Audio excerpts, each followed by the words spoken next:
আইনের শাসন সুপ্রতিষ্ঠিত মানে সেখানে কে ক্ষমতাশালী, কার হাতে বেশি ক্ষমতা একটা সেটি নয়। যে অপরাধ করবে সে আইনের আওতায় আসবে, তার বিচার হবে। আল্লাহকে ধন্যবাদ জানাই যে সরকার এবং আইন শৃঙ্খলা বাহিনী দ্রুততার সাথে সেই অপরাধীকে ধরতে সক্ষম হয়েছে। না হলে জাতীয় আন্তর্জাতিক ভাবে এই ঘটনাকে কেন্দ্র করে অনেক ধরনের কথাবার্তা শুনতে করত, কিন্তু এটি সক্ষম হয়েছে।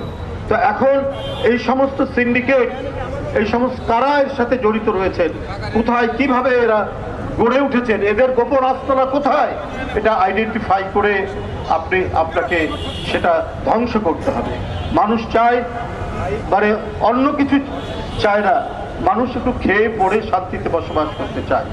তো এই গুরু দায়িত্ব আপনার হাতে, আপনি সেটা করবেন এটাই আশা রাখে আজকের একজন এদেশের শ্রেষ্ঠ মানব, এই পৃথিবীর এক শ্রেষ্ঠ মানব যার জীবনালক্ষ্য নিয়ে আমরা এখানে আলোচনা করছি আজ ঈদে মিলাদুন্নবী।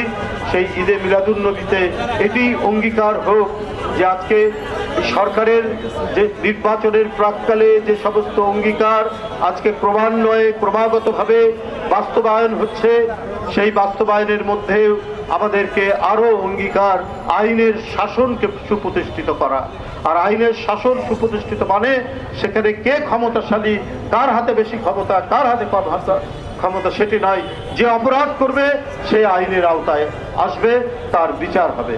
আমরা আজকের যে উদ্দেশ্য নিয়ে গোটা মানব জাতির কাছে আল্লাহ তার প্রিয় নবীকে প্রেরণ করেছিলেন যে গোটা পৃথিবী এইরকম শান্তিময় হয়ে উঠবে, আমরা সেই অঙ্গীকারও রক্ষা করতে হবে আজকে তারেক রহমানের সরকারকে।